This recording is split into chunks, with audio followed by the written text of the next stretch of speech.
And welcome to bexbugoutsurvivor. This is a part in the series where we look at kit under 20 quid-ish. Today is a bit of kit that I really like, and it ties in nicely with what we've been talking about in other episodes. If you recall me saying, if you're only taking freeze-dried food with you that only needs water added into a pouch, you're not going to need this.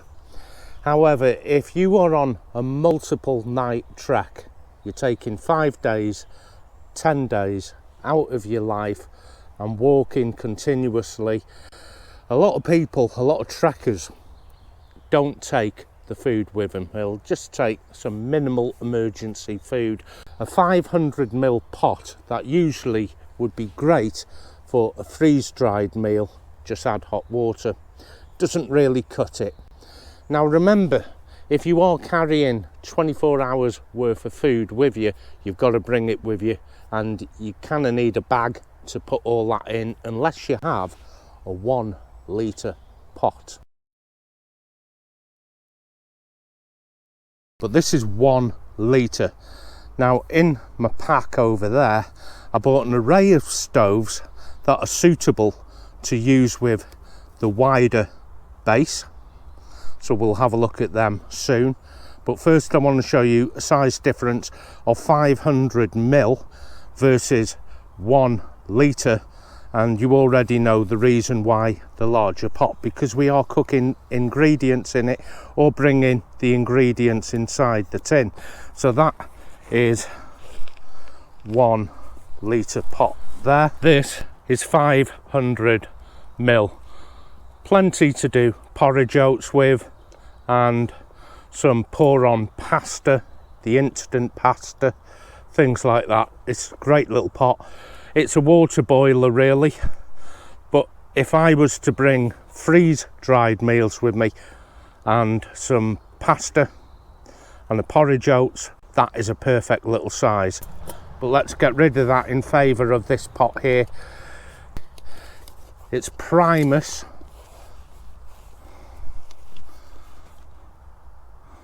And I don't know if the camera's going to pick it up, but in there it's a PRIMUS pot, and the link will be in the description of this much larger pot. 1 litre pot. Let's open it up. It is spring loaded on the side here, so I just push down with my thumb and push up to release the pot lid. Now the pot lid itself, that is an anodized coating. Scramble yourself an egg or two. Perfect little breakfast. So let's just leave that there for now. Now then, you'd expect a pot like this to have my stove in and a gas canister, and you can if you want, but instead I put 24 hours of camp rations inside, so it's not taking up any more space. Here it is all bagged up, 24 hours worth of rations. I want to go through this very quickly. It's not really part of the video, but here is an army ration MRE, meal ready to eat. We call them UPs here in the UK, operational ration packs. But that is beef goulash, which is slow cooked vegetable and beef stew with paprika, 300 grams. That sounds delicious. So there's my evening meal taken care of. Evening meal. Let's see what I can do for lunch. Like I said, a simple pasta, something like that. These are one of these type of pastas which is just add hot water. I like these. I also could flavour it up with a little soup, a little 1 sachet soup, and I like to add a bit of meat. You can use whatever meat you want. This is biltong, so that is quite a nice little lunch, and it's small and compact, so I have extra flavour there, extra protein and some carbohydrates. That is lunch. It's a lunch option. I'm not saying you can't moderate for your preference. Let's get lunch into my pot. Breakfast is a porridge oats, single serve, and in my bag I should have smooth peanut butter. Again, I have a mixture of all the calories I need with carbohydrates and protein. So protein, carbs, it's all there for you. I like to mix carbs and protein to get a good balance, and that does it for me. And again, just look how small that is. An alternative, of course, would be get yourself a little baggie and get some cereal in there with some milk powder. So let's get this into my pot. This is breakfast taken care of. Just back in the pack now. Your brew kit, obviously your brew kit is going to be your brew kit of choice. I always like to have a hot chocolate before bed and a coffee in the morning. You can throw a few tea bags in, you can do whatever you want. But there is some beverages. Add some sweetener to that in the form of those little sachets if you want. But that is my 24 hours in a pot. This could be my cup, a drinking cup, or I could boil water on it or fry. So I'm going to put the content back into my bag, put the bag back into the pot.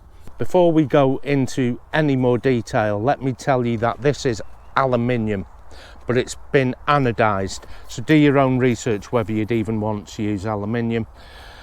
Even the top scientists are arguing amongst themselves whether this can cause Alzheimer's or even be carcinogenic. I've done my own research using university papers which are freely available online, all the research results, and scientists are in two minds. Some scientists say it's carcinogenic and can cause Alzheimer's, other people say it's not. But until there's more conclusive evidence, I am going to use this. The great thing about the pot, like I said, it is anodized. It is 1 litre, so I can cook in this, meaning a tin of stew with some rice, I can get into that. Also, I can use it just to boil water for a brew. This is 250 ml, so that is about a cup worth. So I can measure out, pour into there if I want, or just put that onto the flame. It has a drinks spout there, so I can pour, meaning I could do vegetables and strain off the water. It has gradients in increments there all the way up to 1 litre. The great thing I really love about this is underneath here, and we're going to have a closer look at this. Now, the cheaper variants that are available of similar pots don't have these key features. So remember, yes, you can get a similar 1 litre pot for about £5 or £6 cheaper, but it just doesn't have these features that I like, and the feature comes from underneath here. Some of the clones of these, the spout here is squared off. It will dribble like hell unless it comes to a point, so know that in advance. I hope I'm showing that the spout is rounded, but the magic comes from here, and I don't know if this camera is going to pick it up, but these are ridges, they're indentated, and I don't know if you can hear that. These little hard grippy ridges means if my pot is on slightly uneven ground, that the pot isn't just going to slide off the stove, which is a problem I've been having. You know, you can try and level up your stove as best you can, but I have got pots that just slide off the stove and you've lost your dinner, you've lost your cup of tea. This is very, very grippy. So this will be its maiden burn. I was so excited, I wanted to boil water in it as soon as I got it, but instead I thought I'd wait for you to come along with me for its maiden burn. I have a variety of stoves. Remember, it needs a wide base here, so I need a wide base stove to accommodate it. I bought a pack of stoves with me, of which I will choose one of the stoves you're going to see, which might come into play using a pot like this. Let's start off with isoprop. I bought the biggest can I can find. Of course you can get smaller. Now some people will bring 2 or 3 little cans, but if you're going to do that, you may as well bring the big 440. Does the 440 fit into the pot if that is what you're using it for? And the answer is yes, and the lid does go on, by the way, even with a 440 inside, if that is the way you want to go forward. If I was to use the 440, I have quite a big stove here, so we'll take that one out. This will allow a wide surface area for the wide surface area pot, so let's just put that into there. But I will be using this, which is my homemade cat wicking stove that runs on liquid alcohol. In this bag there's about, I think, 300 ml in these type of bottles, so there's enough air for 10 boils.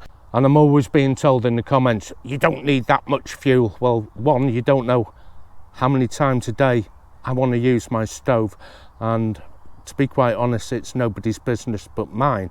If I want a brew on the hour every hour, I will, and I will bring enough fuel for it. This is butane, and I have a stove that fits on top of the butane, but however, the pot support legs on that are too small. It just doesn't do it, and it would make it a top heavy system. The stabilizer I bought for this particular gas can was dire, so I'm going to remove this as an option, which is butane and a very small orange box stove. We could come to something like this, which is hexamine. These can be adapted to burn wood or hexamine, trioxane, whatever your preference. That is an option, but not for me, not this time. If I did want to use butane, I would have to have something with wide pot support legs. So that is what I'm going to do. I've got 2 stoves available here in my collection that have wide pot supports.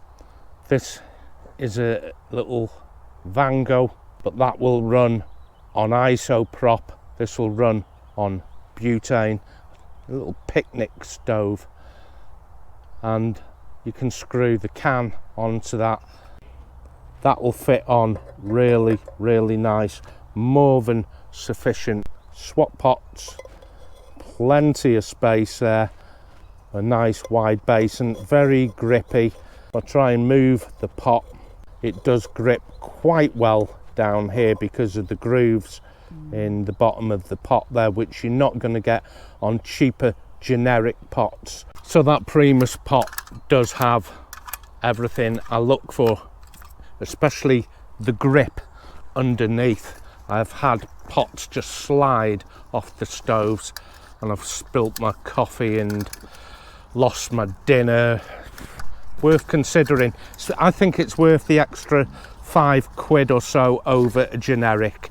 The L bracket handle onto the pot, that is spring mounted on the pot, so just push down on the spring mount and slide the handle in, push up, and that is secure. Got my pot handle. It comes with 2 of these, so I've got one that fits the pot and one that fits the smaller pan, so you get 2 handles. Sometimes all you get is an inferior bag to put these things in, but this is really thick. It's so tough.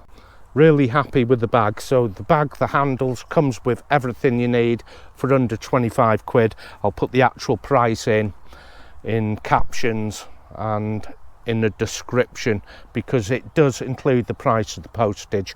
So let me fire up the cat wicking stove. I'm going to put some alcohol in that, in this case methylated spirits. It's just what's available in my area.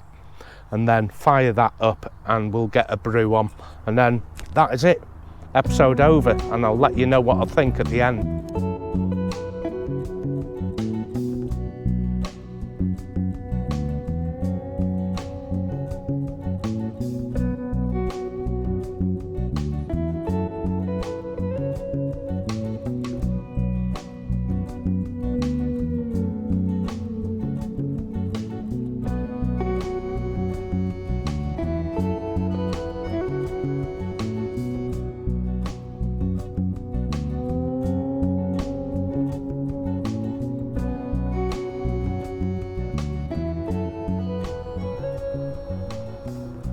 So I have my beaker, which got some whitener and some sweetener in, and let's see the function of the pour spout. Let me get this into shot. Let's see how we're doing. Oh, that is so smooth, so smooth. I hope you can see that. I should have all the best coffee in my beaker, leaving the grounds in the pot. It had no problem, by the way, coming to a very good boil and simmered really well. Let's just see, by the way, how it looks on the bottom now. Okay, it's got some patina to it developing there, and of course the patina will hopefully add to the taste on the inside as well, so I don't overwash my pot, just gets a little wipe out. Let's see how the Primus 1 litre makes a simple cowboy coffee. That was its maiden burn as well. I was so looking forward to it. I wanted to do it last night because it only arrived yesterday, the pot.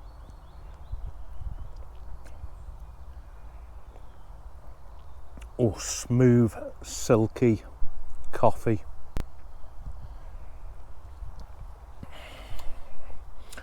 Just going to add a little more whitener, creamer in that, and yes, it has sweetener in as well. So the pot I'm happy with. I thought it was a good price. It was under 25 quid. A really good quality bag. These bags are usually the last thing that manufacturers put any kind of thought into. However, on this occasion, there's a lot of thought gone into the bag, the pot, the base, the support for the handle, the spout. It's all been thought through, and like I said, you are going to get generic versions of this and you're only going to save about 5 quid, but it hasn't got them features. It hasn't got the high adhesion base to stop it sliding off a stove that might be slightly on uneven terrain, and spouts are squared off, square spouts dribble. That is a nice spout. The handle locks in nice and tight. The generic version had butterfly handles, which adds to the weight. It is really lightweight. I'm going to put you all the dimensions, the weight and the price and where I bought it from.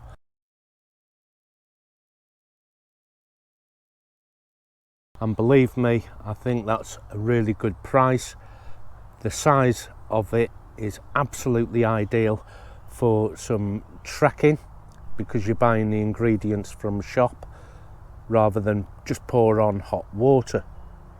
If you have a preference to just add hot water type cooking, such as freeze-dried meals, then you're going to get away with a much smaller pot.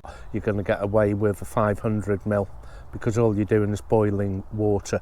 This does so much more than boiling water. I'll be taking this on my next camp this weekend, and we'll be doing some food in that, because I might just take an MRE, because it will accommodate an MRE, meal ready to eat, and it's already pre-cooked and all you want to do is heat it. Alternatively, you could easily do veg in that or some pasta, but for me that is a little bargain, 20 quid-ish or less. Until next time, take care of yourself. Happy trails.